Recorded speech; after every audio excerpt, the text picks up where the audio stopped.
morning and welcome to Power Talk. I am your host, Jean Adrienne, and it is my pleasure and honor tonight to have as my guest one of my dear friends, Lynn Andrews. She's an amazing woman. She's a shaman. She's written many books. Y'all probably all know her from the Medicine Woman series. And she's also got 2 decks of very powerful oracle cards, which happen to be a couple of my favorites, these 2.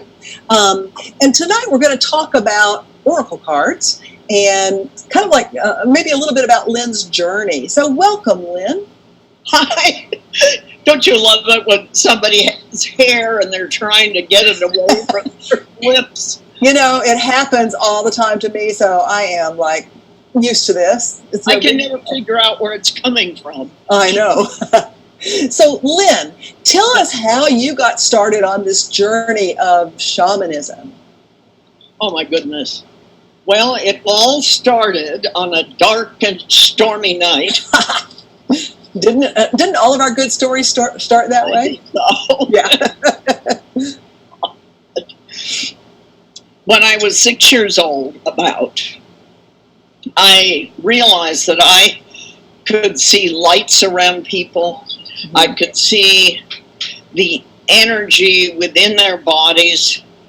If it wasn't healthy, I could see that there was some need for healing. And I thought everybody could see lights around people. However, my best friend came to my house one day. We were riding to school on our ponies, and I saw her. She was a Native American girl, and I knew her father was very abusive, alcoholic, and she had this red glow around her. And Matt, that's only my dog. That's okay. Mine will probably start in a minute. Matt, stop it. I don't know what he's doing. I'm so sorry. That's okay. Don't worry about it. Been a very strange one. Anyway, I said to my friend, "Oh my God, Beverly, is there something I can do? I can see that you had a very tough morning." And she was so upset that I could see her, that she felt invaded. She felt that I had invaded her privacy. And we almost lost our friendship. And it was so very important to me because my parents were getting a divorce and so forth. It was a hard time. Yeah. So anyway, I just gave up this ability to see lights around people. Well, I mean, I could still see them, but I denied it all the time. Mm-hmm. And I'd see some things in people. Oh, I wanted to say something, but I didn't ever. And it wasn't really till my late teens that I began looking for a teacher. And I went all over the world. I met wonderful male teachers, but never a woman that I wanted to work with. So early on, I just kept looking. I was married. We were in the film business. I had a beautiful daughter, and we were living a life that most people, I guess, would have loved. Nobody could understand why spiritually I felt so uneasy. I didn't know who I was at that point. And when you deny who you are, then you're not living. You're half dead. And I had never been able to explain that I had these abilities. So I finally met my teachers, Agnes Whistling Elk and Ruby Plenty Cheese. And to make a very long story short, I ended up in the north of Manitoba working with them. And I wrote Medicine Woman. I wrote all my other 21 books. And I don't know. It's been an extraordinary journey because the women that I've worked with are all over the world. I've worked in Europe and South America and Japan and Nepal and Tibet. And out of Tibet came the power deck, came the cards. Mm-hmm. And I was at a monastery in the Himalayas with Ani, who is a Nepalese hill woman and one of the women that is part of my group of fabulous, powerful elder women. Mm-hmm. And we went up together to a monastery that I had been corresponding with one of the monks. And we went to see him. And we spent some time there. And during that time, he showed me the cards that he used for teaching his Buddhism and the process to enlightenment. Mm-hmm. And they had beautiful paintings on them. Like, I'll show you, this is a painting. Can you see that? Yeah, that's perfect, yeah. Oh, that's beautiful. Yeah, and paintings, and then you turn card over, and there's a teaching on the back. And the teaching corresponds. This card happens to be centering, which is something I need to do right now. Oh, my God. So, anyway, I thought it was a very powerful way of teaching, and one of the other women in Europe had showed me a very ancient deck of cards that they had used with the Celts and with the woman of Weird. Weird, W-Y-R-R-D, was the practice of shamanism in ancient Europe. Mm-hmm. So I divined my own power deck and worked with the sisterhood on the teachings, but they were our teachings. They certainly don't belong to anyone, but they were brought out into the world, into the light, by these, just extraordinary teachers. And so I went about doing these cards, and here I am. Yeah, and they're amazing. I mean, I go to them for guidance regularly, and I always get what I want. I'm going to just pull one for myself right now. Let's just see what comes up for me. Focus. You got centering, I got focus. There we go. Yeah, exactly. And what it says on here is much of what you see in life is an agreement that something is in fact true. To develop power, focus on one aspect of your life. This could be your career, a sport, some endeavor you have a passion about. Become an expert. In the process of becoming an expert, you fine-tune your whole being. You collect the important parts of yourself, and you begin to live the life of a warrior. Rid yourself of attitudes that are not essential to your task. Collect your energy and focus your power on wondrous and magical acts. Let the shell of your consciousness rise out of the ocean of your subconscious mind. It's just a matter of focus. And this is so appropriate for me right now because I'm in process of another leap. And I've stepped off the cliff. I don't know where I'm going. I'm not sure quite what it is, but I'm trying to focus on what's important for me in the moment, to stay in the present moment and allow it to come in. Can you tell me about the leap, what you're talking about? It's a new book, for starters. Good. Yeah, I woke up in the middle of the night several weeks ago, and I was writing a book, and I could look at the book, and I could see the title of it was Guidelines, The Essences of Happiness. And they gave me a skeletal outline, and basically that we're past rules, so and dictates and things like that. But guidelines kind of open us up each individually to be able to discern from the guideline what's appropriate for us and what's not. And so I've only really finished one chapter of it. The chapter is entitled "Most of This Is Not Your Business." So it's about staying out of other people's business, and focus on my stuff and not other people's stuff. So, thank you for that. Yeah, that's where it's coming from. So that one is perfect. You to me about the DNA, and you've written about that quite a bit. You were saying something about the soul and the spirit as if we're in the soul. Mm-hmm. Did you not? Well, I said that our soul, our spirit, ourself is in the body, but we're not the body, but we reside in the body. And I think that's kind of that sort of teaching, I believe, sort of is in many, many traditions. I think the Hindus call it the prana. It is, for Yeah, sure. so yeah, yeah. And our fascinating. DNA is really of the body. That's right. And it's all part of getting the body to catch up. Well, you know what we've lost, Jane? We've lost the abstract. And the abstract is what beauty gives us. It's what poetry, music, art, of course, architecture, all the things that bring us to a level of higher consciousness are part of the abstract. Yeah. And it's very difficult to write about that. You have to bring people to the abstract, and if they are able, they take part in the abstract. In other words, when I'm writing my books, the books are stories, the stories that I went through to learn self-worth, say, and how I got to a place of self-worth so that someone else can follow me along and get the same experience. Yeah.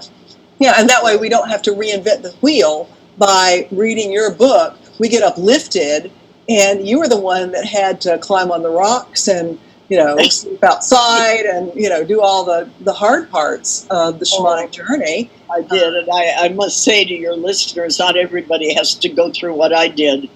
I think I'm a slow learner. I don't know.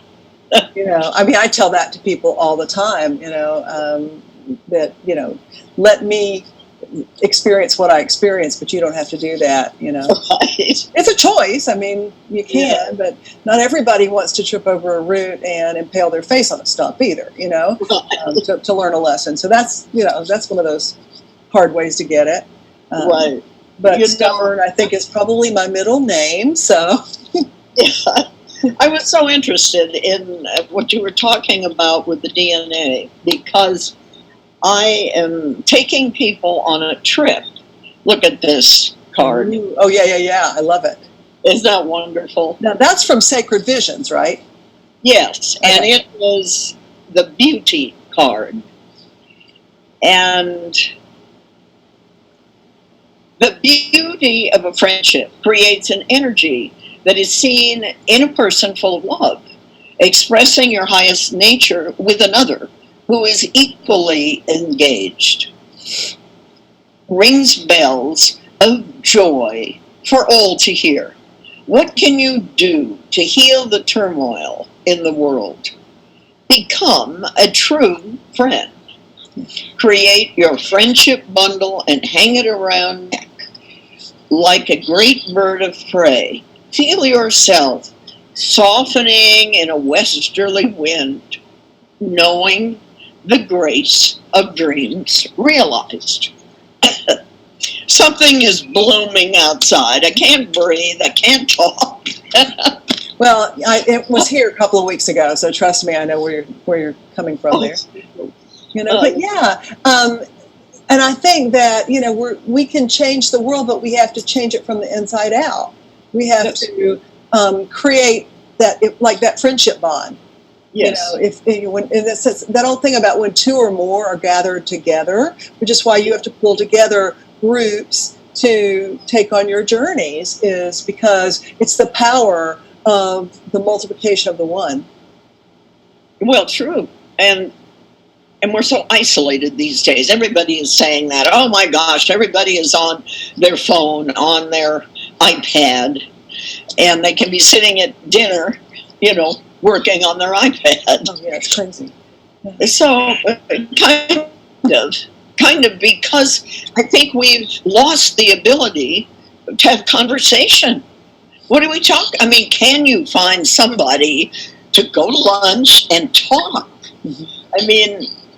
You can, but maybe you can't. People aren't as interested in sharing in that way, at least so I've found. Yeah, I think what we've lost is true intimacy, and we have to find it again, but where we have to find it is inside. Yeah, we have to find that intimacy within, and then we can pull together our tribe. Our tribe, yes. And how our tribe changes as we get older. I think that's something that nobody warned us about is that your tribe, when you're in your 20s, the early part of your life, 40s, even 50s, is one thing. Mm-hmm. And then you move into elderhood, and people are falling like flies.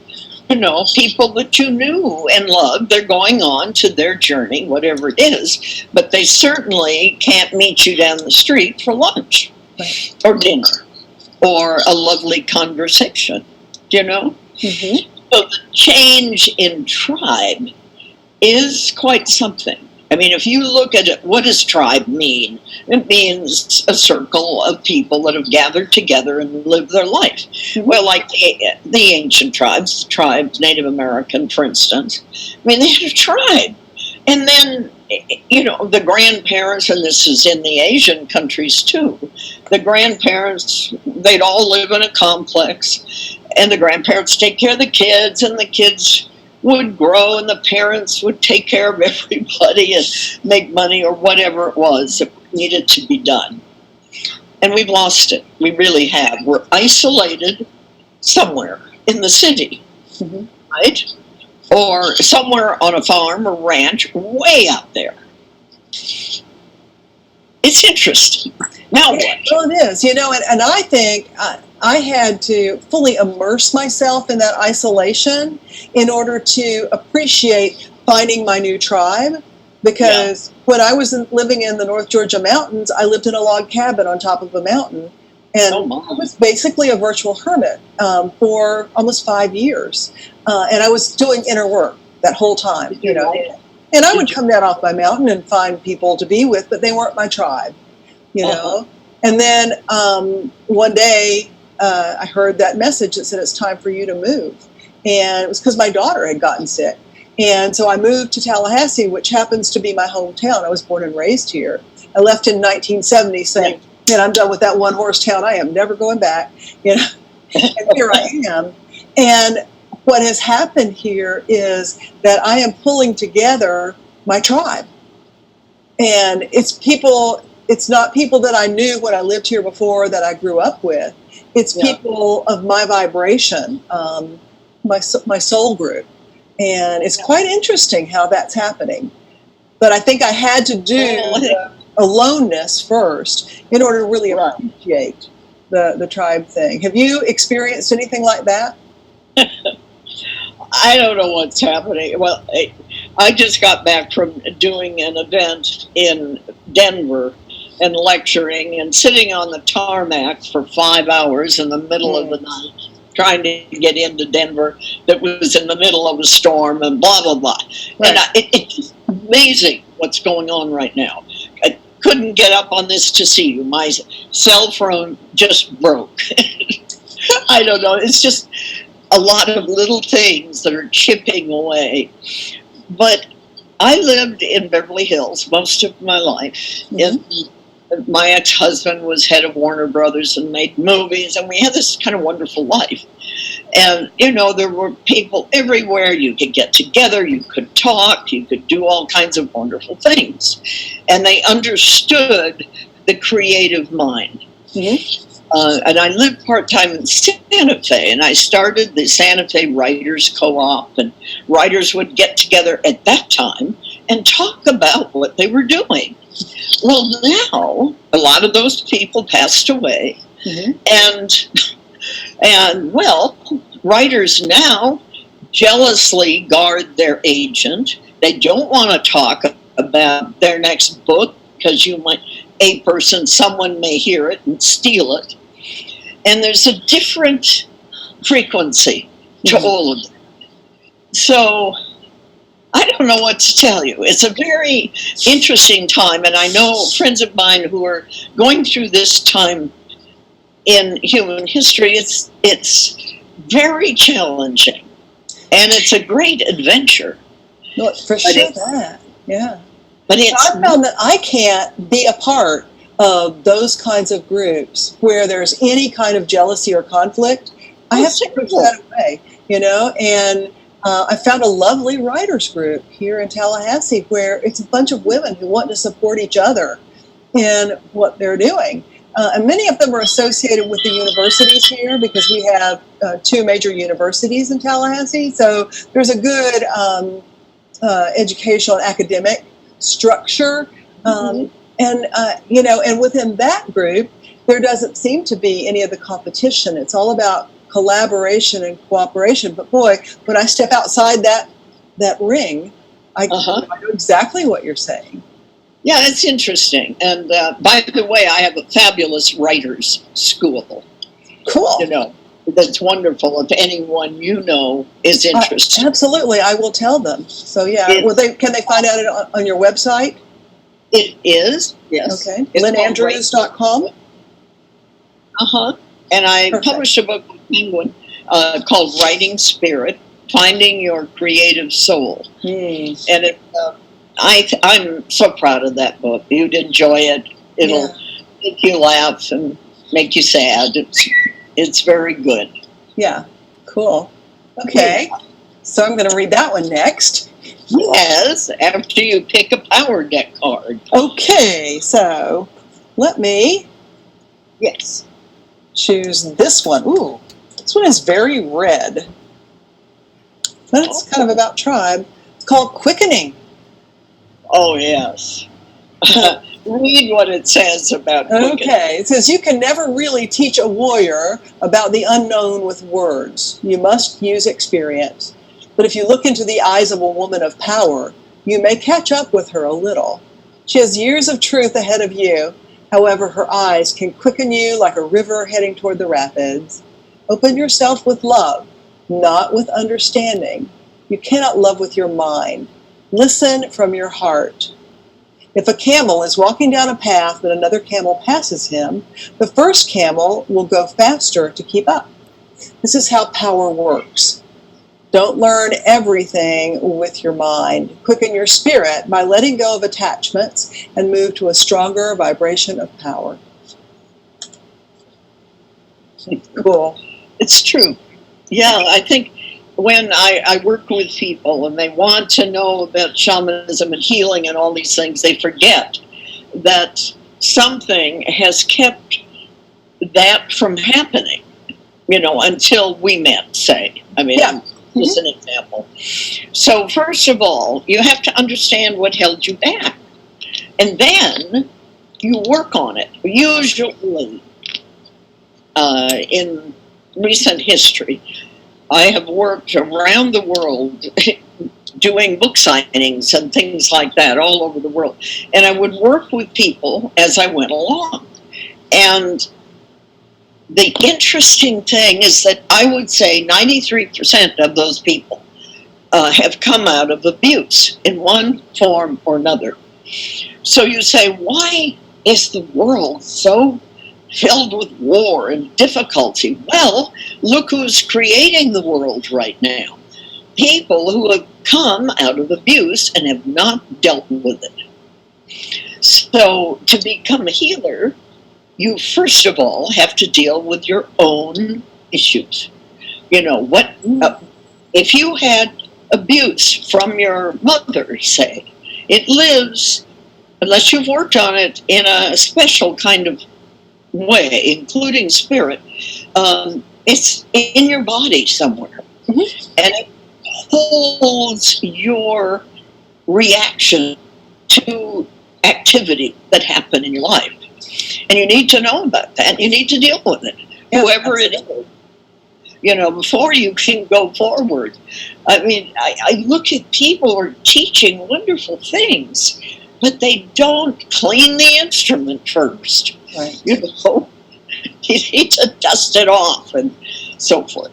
Well, it has, it also has to do with what we put into that instrument. I was involved in a conversation at lunch today, and we were talking about poetry and the arts and creativity and how we've really lost the concept of how beautiful art and music and poetry can touch the heart.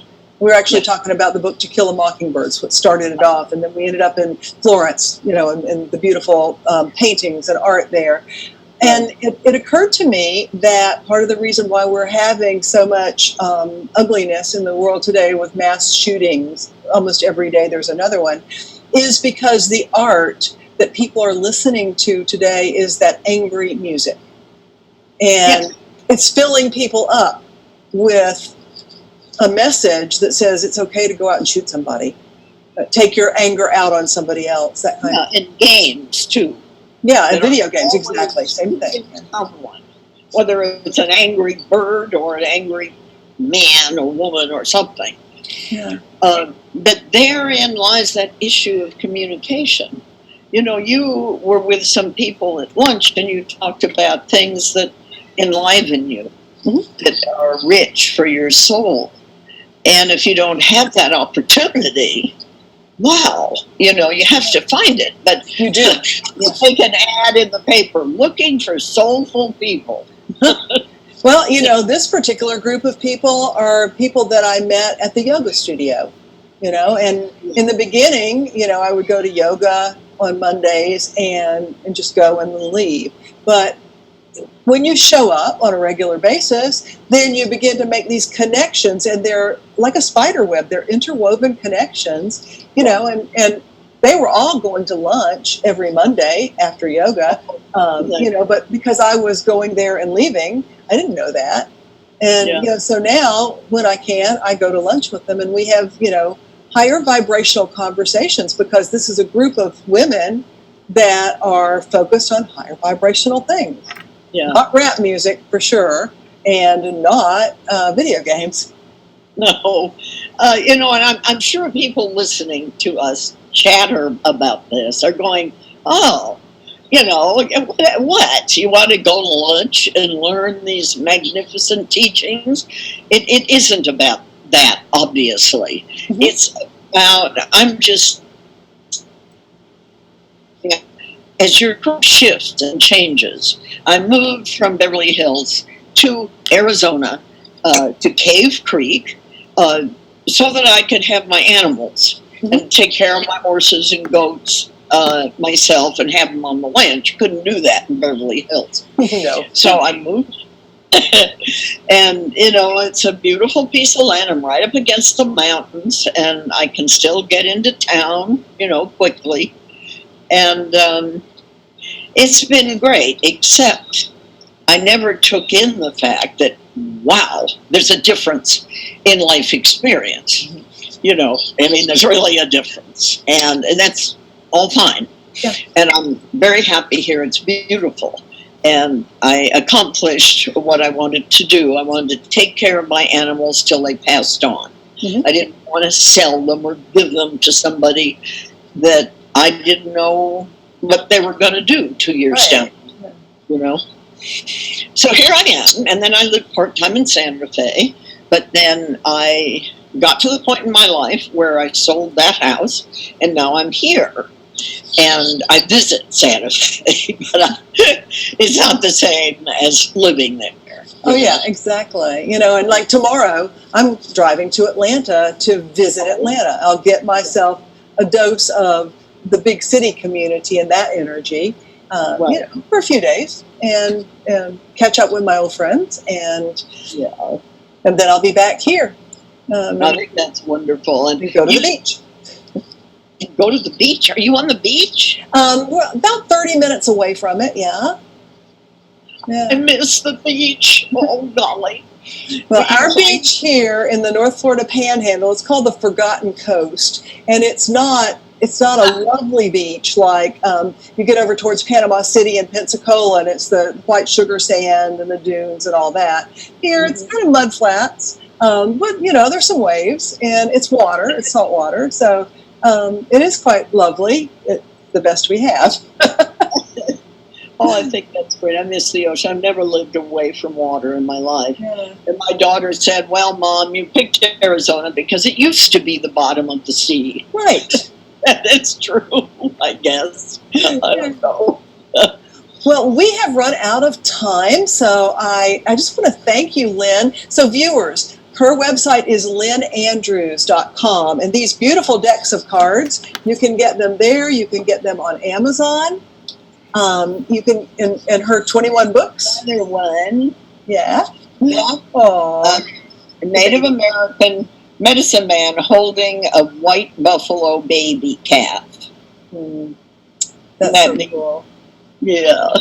Yeah. So it's been wonderful catching up with you, and thank you so much for all you're doing in the world and for your warrior nature to go out and experience this stuff so that we can learn from your experiences and actually not have to do it. Yeah, really. But it's wonderful. So thank you so much. Good luck, darling, with your endeavors. Thank you. And viewers, if you have not been following my journey for the last few weeks, next week is the Reignite Your Light Summit. You can find out about it, reigniteyourlightevents.com. It is in Fort Lauderdale on Saturday and Sunday of next week, the 22nd, 23rd. I invite you to come join me down there. And next week, my guest is going to be another author. Her name is Kate Montana.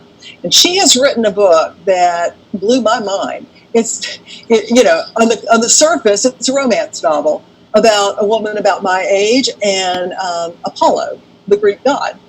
But embedded in this book is so much spiritual information that I had never read before. And it blew my mind. Maybe even caused a spiritual crisis because some of it was things that were completely counter to some of the stuff that I believe. So it was an interesting read, and I can't wait to talk to her and find out how much of her adventure with Apollo was real and how much of it is fiction. So join me next week so you can find out as well. And until next week, remember, people who take responsibility for their lives create the reality they desire. Love you all.